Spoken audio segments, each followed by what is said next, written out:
Hey there, welcome back to an episode of the B2B Marketing Asia podcast. I'm your host, Joe Escobedo. Joining me today is Jessica Schwarze, who is the VP of Demand Generation at Nimbly Technologies. Jessica, and my co-host today is Medha, who will be joining us. You mentioned that SDRs had driven a decent percentage of your guys' revenue as well, too. So maybe you can share more about what you guys are doing on managing the SDR front. Yeah, absolutely. I find it exciting that now I'm in charge of the SDR function.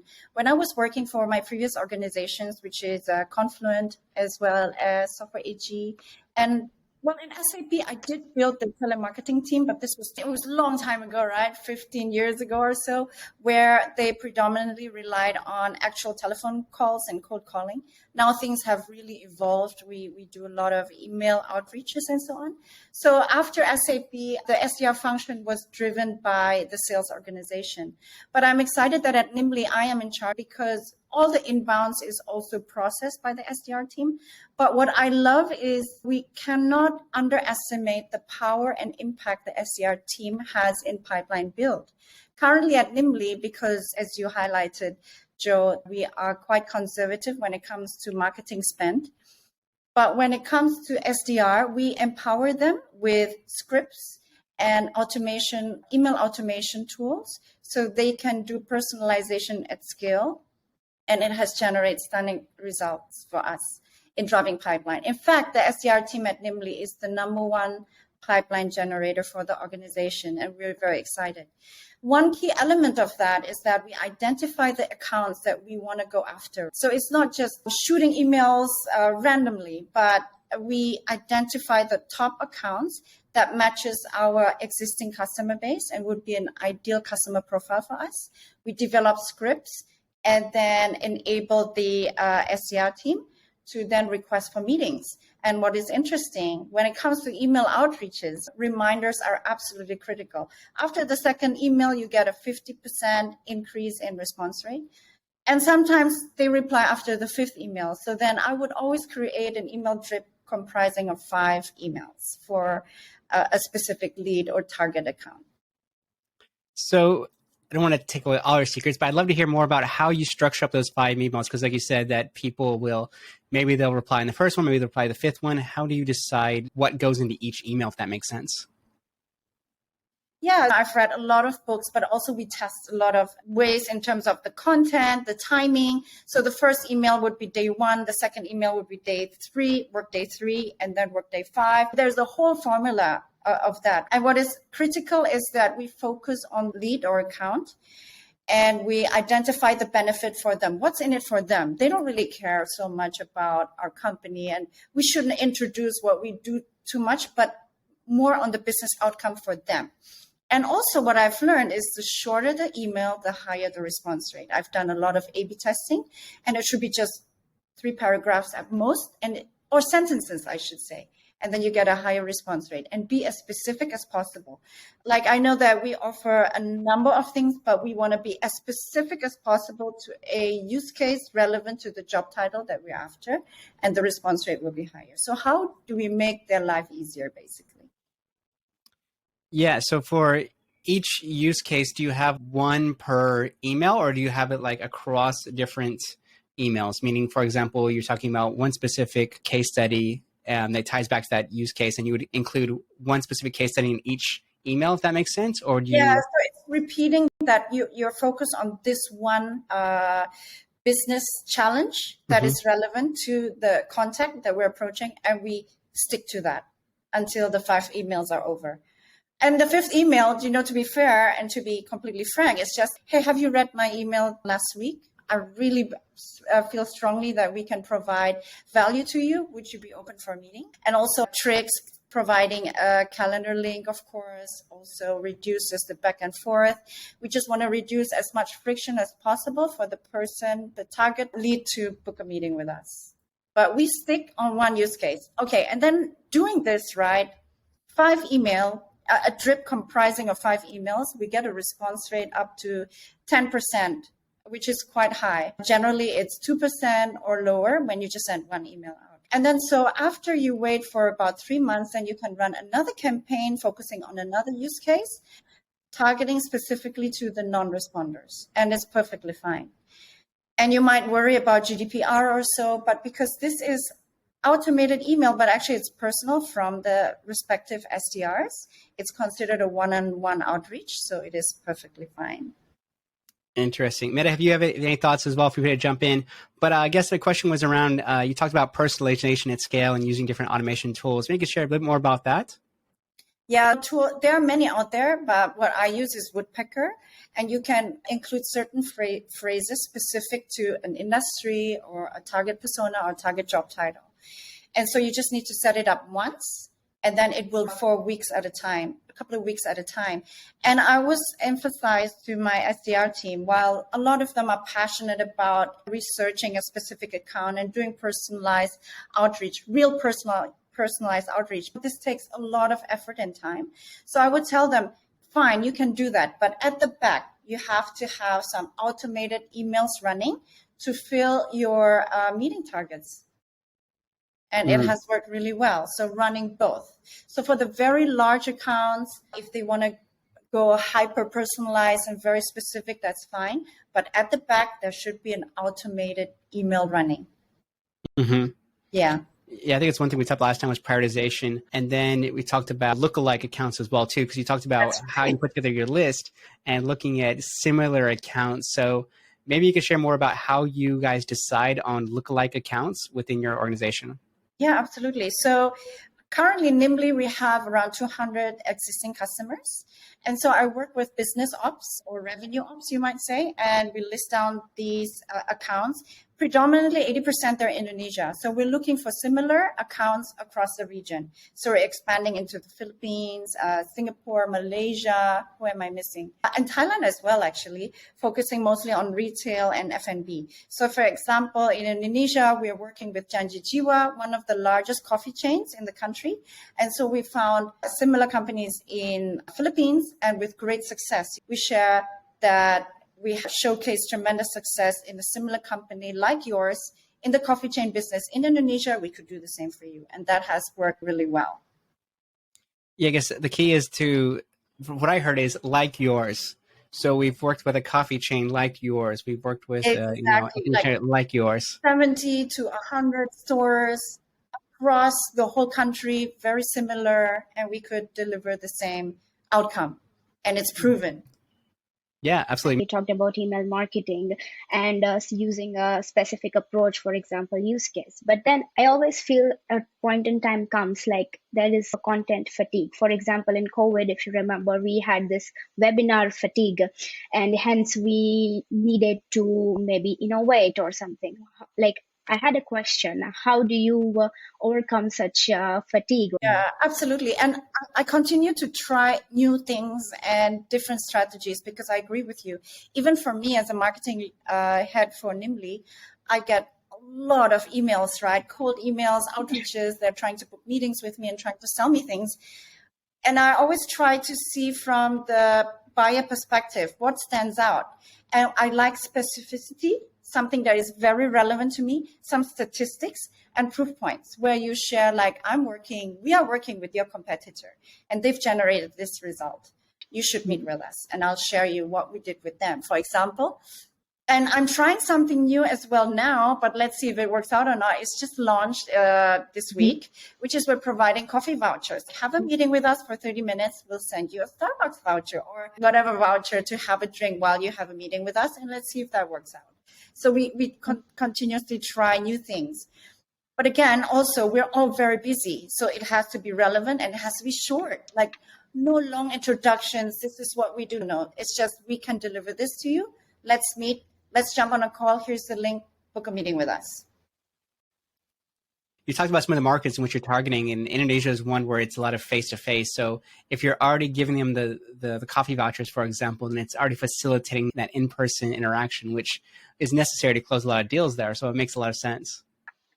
Yeah, but also now that things are opening up again, I'm telling the team, feel free to meet people in person and invite them to lunch. We will sponsor the lunch. If this is the right target, I'd love to invite you to lunch at this location. Let's have a chat and maybe we can support you in driving your business goals. So this is also another thing we're going to try as things are opening up. Yeah, absolutely. Work on me. Yeah. Another thing we talked about last time is your guys' multi-channel approach when it comes to SDRs. You talked about leveraging LinkedIn and email and things like that. Maybe you could share more about your strategy behind that. Yeah, so I think LinkedIn is very powerful, right? You send a request, but if you use just a normal LinkedIn, there's a limit to the request, as well as if you use LinkedIn Sales Navigator, there's a limit to the request you can send. So we use this automation tool where you can send hundreds of requests per week, and you can filter based on your target audience. And the first thing that you need to achieve is get them connected with you. So we can build a script for a specific industry, and using, it's called Linked Helper, and you send it and you say, I want to share ideas with you. We work with similar executives in your industry, would love to share ideas with you. And then once they accept the connection, you will have access to their email and their phone number.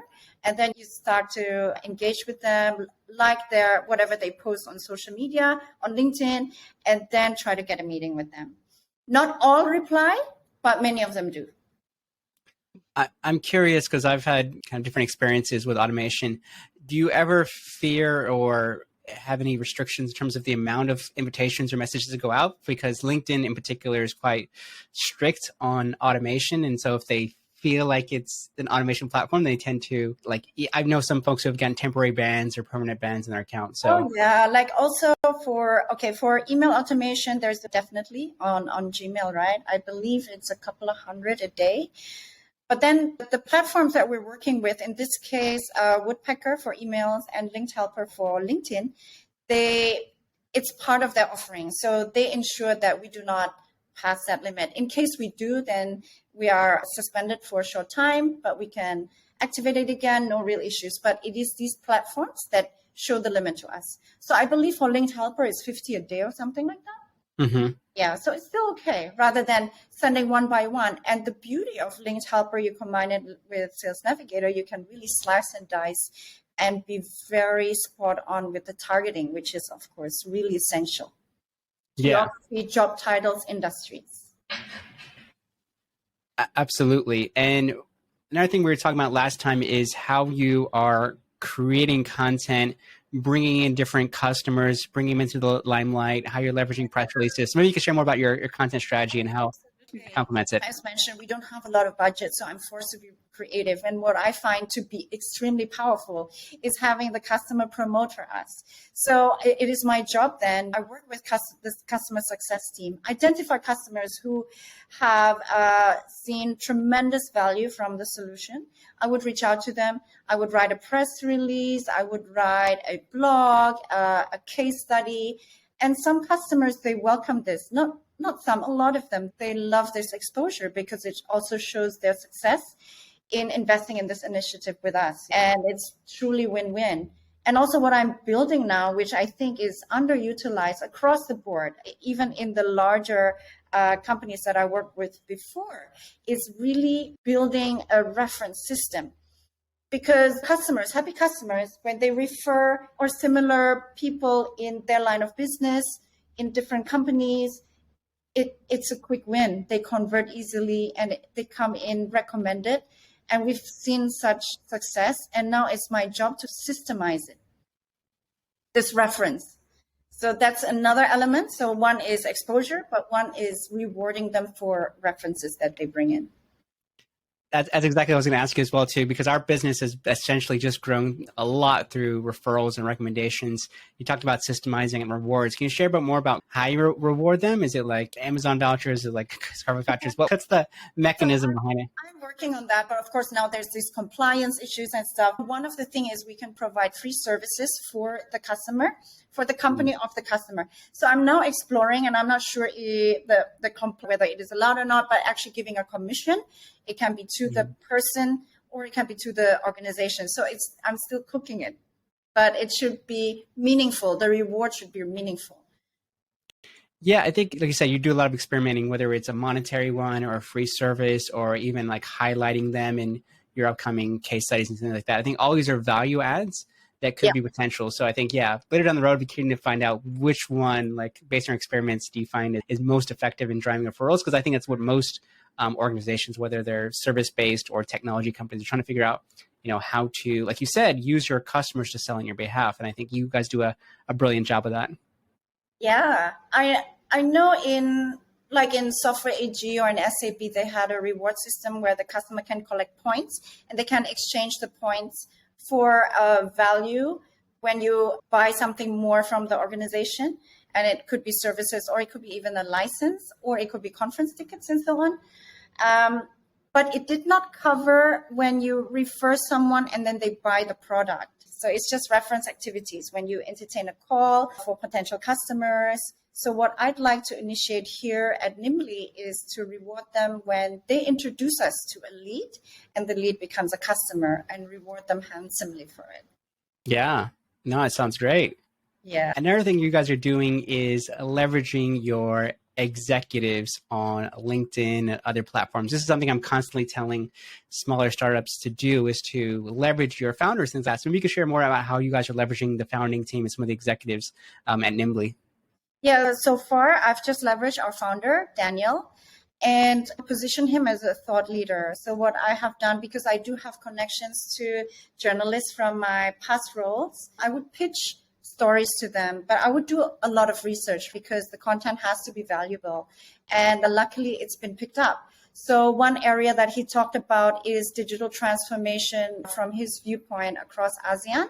And that has been published in one of the largest digital news sites in Indonesia. Another one is more about his startup experience and his hopes and aspirations for the company, also covered in a large Indonesian news site. Yeah, so for now it's just Daniel, but I think he has an interesting story to tell. He identified a niche area from his previous role in the US and started this company, and it's growing rapidly. It is an interesting story to tell.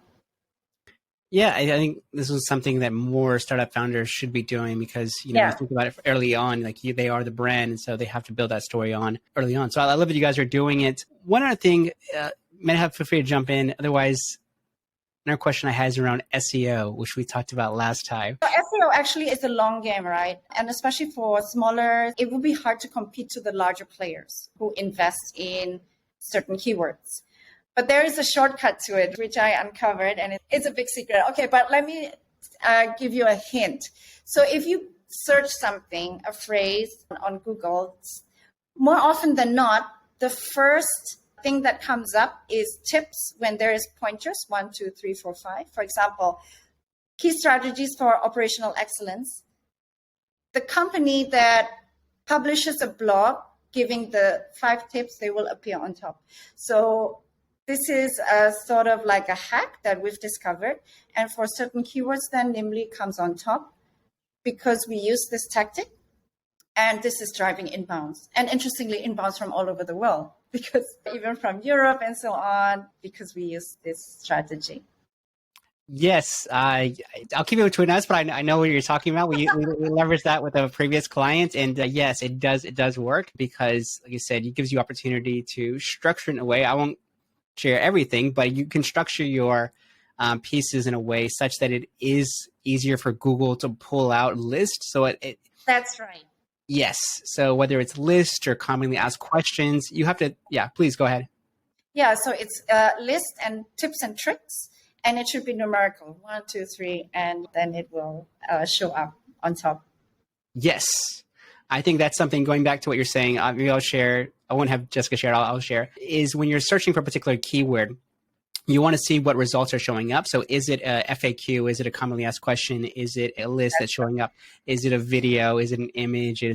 What is it that's showing up? And then the goal for you is to then optimize on your own channels and say, okay, how can we create something that's more informative, more concise, that answers the question better, and structure it in a way where Google is going to say, I like this. It's easier for me to pull this information and easier for me to give it to the audience, rather than just giving a chunks of text, which I think most people traditionally do, which is like flood it with text. And they said, okay, like Google will figure it out. But there is a little bit of science behind it. And I'm glad you behind that. Exactly. But I was quite stunned that it worked, and it's so fast. It's within weeks and you're ranked number 1. For me, it was thrilling to see that.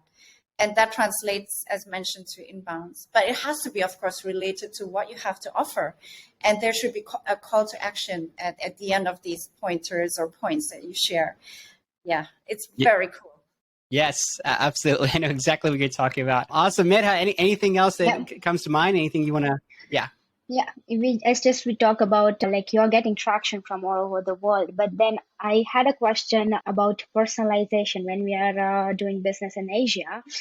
We know the stark difference between how it's done in US and then how it's done in Asia, but I would really like to know the nuances between doing marketing in Philippines versus marketing in Indonesia. Yeah, absolutely. I would say that the Philippines and Indonesia are a lot of similarities, although Indonesia, even though they understand English passively, they still prefer local language. And Philippines and Indonesia are similar because they love relationships and they love to engage with you and they're quite responsive compared to, say, Singapore, where it's much more challenging. They really need to see the value first before they reply to you.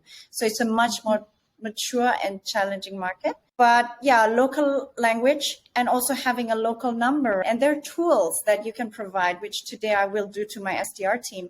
For example, I have an SDR based in Indonesia and she's not getting traction, say, in Singapore or Malaysia. I need to give her a local number and she needs to local number for Singapore and Malaysia, and she needs to update her LinkedIn to say Singapore, for example, because it will enhance the response rate. Little tweaks like that.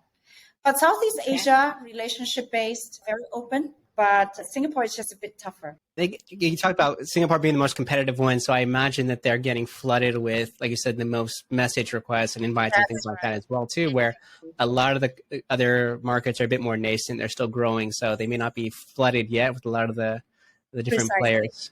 Precisely. But I think it goes back to what you were saying earlier in terms of the outreach you do from the SDRs. A lot of it's like showing proof points, like showing case studies, showing numbers, showing specific metrics. Yep. Do you think that is equally important in, say, you talked about Indonesia and Philippines versus Singapore, or do they look for different things? Across the board, I think they want to see business outcomes. What's in it? Why should I care? Why should I meet with you? What's in it for me and my role and my success? So it's across the board, it's the same. And if I zoom out, because there's a couple different ways of looking at it, it's also from an individual's point of view. When they see numbers, it makes them feel safe. So it makes them say, hey, you know what, I'm not going to get burned or I'm not going to lose my job because look, Jessica and her team, they sent me this. It's great numbers. So the boss asked me, like, look, here's the numbers they sent me, like me. And also naming companies in their space that we're already working with. That is it's always magic. Yeah. This is how we've helped this company, which is, it could be your competitor or someone in your industry that you look up to. Yeah, so that whole like fear of missing out or that copycat mentality is universal regardless of where you're going. And you also, just recapping the CTA call to action, you talked about, would you like to find out what they are up to? Versus, would you want to book a 15-minute call? You want to book a demo? People are like, no, but I would like to find out. For example, if I'm Nike, I want to find out what Adidas is doing or, Reeboks or whatever it's doing. Absolutely correct. Yes. Awesome. We're continuously testing because what you said, Medha, email is very powerful. And I think now I just read a report, the highest ROI when it comes to marketing tactics is email. Because it doesn't cost a lot. It just costs time, really. But then we're flooded, like I'm flooded. And I always think about what makes me respond to an email and then learn from it. And I'm continuously testing new things and new ways and then learn from all of this. Yeah, we'll have to have you on again as a follow-up to have more of the creativity, because this is, I think, a bigger challenge with a startup. For example, we talked about some of the bigger brands and they will by default, if you see from blank company, let's say the Salesforce example, but chances are you're like, okay, what are they talking about, for example? Whereas you're like a lesser known brand, you have to be out there and trying things, to your point. Otherwise, it's going to be very difficult to stand on an inbox. Yeah. But at the end of the day, people want to know, how are you going to make my life easier? How are you going to help me in my role? How are you going to contribute to my business goals? At the end, it's about that. And if it is compelling enough, they will respond. And it's been working out. Yes. Last time I forgot, we talked about subject lines as well, too. Is it okay if I share? Sure. Okay. So there's a couple you shared last time. I don't want to be that girl, or I didn't sleep last night. So it has nothing to do, or actually it has nothing to do. It's like very much out of the ordinary. That's And right. it captures your attention because it is so unique versus like, Yeah. automation secrets or whatever it is. So the subject line, the idea of a subject line is how do you get people to open the email? That is your only goal.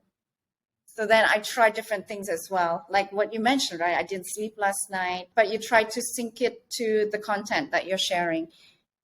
The idea is you need to enhance open rates. Once they open, then the goal will be for them to book a meeting because you share the value that you provide. But to enhance open rates, I am a believer that you should try a number of subject lines. Sometimes it's just the name of the person, but the idea is how do you enhance open rates? You want them to open the email because sometimes if you say in the title, like how we can improve your ROI by so and so percent, maybe there are others with a similar subject line. And then like, again, about fatigue and they're like, oh, boring. But if you say, I can't sleep last night, said, oh, why? And then you open it and then you expose them to the message that you want to relay. Yeah, I think as a takeaway from me, I'm working on an outbound sequence for a big tech company right now. And so one thing we've done is the traditional ones, but I'm definitely going to experiment with yours out of the box that they'll let me and let you know if it works. Yeah, it's been working well, but I think we need to constantly evolve. Yes. And try different things and learn from it. Absolutely. And thank you guys so much for watching and listening to today's episode. We really appreciate the support. Feel free to share this episode with all your SDR teams, your marketing teams. Super helpful stuff, guys. So thank you so much.